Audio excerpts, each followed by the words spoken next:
let's go move on to the next piece of evidence. And that is a case of this family. It is a Egyptian Coptic Christian family, and I'm forgetting their names. let me look for it real quick over here. Well, yeah, I'm sorry. Hossam Araminus. Now, this is very interesting. Here was a guy who used to get on Pal Talk, and he used to curse the name of Prophet Muhammad. And so, basically, to make a long story short, some people broke into his home, and as you can read the article yesterday, bind, gagged, and cut the throats of his entire family, including him. And here was a cursor of Muhammad. Now, many of you might be thinking, oh, those were Muslims who did it. No. And a lot of people even think that, by the way, till today, those Muslims did it. But an investigation was conducted upon this matter, and it was concluded this was just a robbery, some bizarre robbery which gone bad. Let's read over here.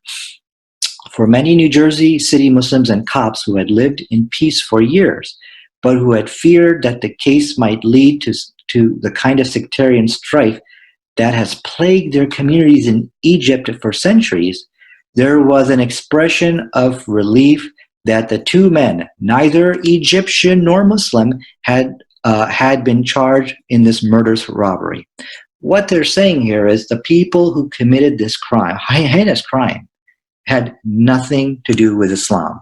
These were some drug addicts or something like that who did this. But like I said, even till today, people are speculating that maybe somehow, some way they're affiliated, but I don't think so. So at this point, I think we've seen something pretty profound over here.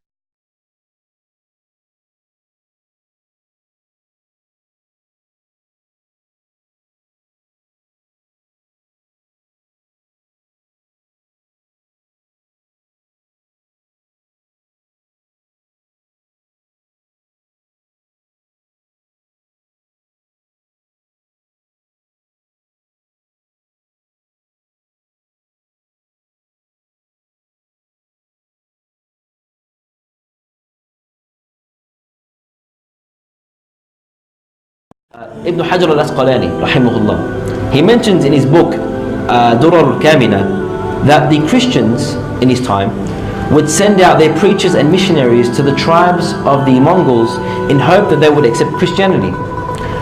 One day, a Mongolian king accepted and adopted the Christian faith, so the scholars held a party and ceremony for this special occasion.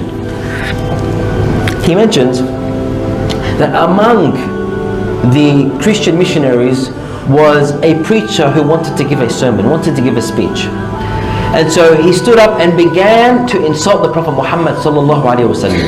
And in that gathering was a hunting dog who was chained up and tied up by its owner. As soon as he began with the insults against the Prophet Muhammad sallallahu alaihi wasallam, this dog started to growl and snarl and tried to jump at this Christian missionary talking about the Prophet Muhammad sallallahu alaihi wasallam. So upon settling the dog down, and it took a while and it took a lot of strength to do so, they said, wait a minute, we believe that this dog went nuts because of your insults towards the integrity of Muhammad. He said, no, this dog is just filled with arrogance and pride and honor. They thought I was going to hit it because when I speak I move my hands. Don't worry about it, just leave it, some silly dog. So he continued with his insults. This time his insults were filled with more vulgar words and accusations. It became worse. So that made the dog go absolutely nuts.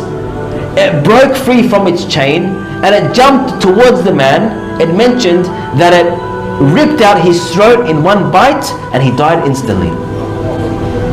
The dogs had honor and integrity, and they showed that for the Prophet Muhammad sallallahu alaihi wasallam. If the dog showed this love and honor for Rasulullah, what about you and I? What about you and I? Allahu Akbar. It was mentioned after that, فعندها أسلم نحو 40,000 من المغول. Because of that, 40,000 Mongols became Muslim due to that miracle. 40,000 accepted Islam due to that miracle. And it's, as we said, mentioned by Ibn Hajar al-Asqalani in his book Ad-Durar al-Kamina.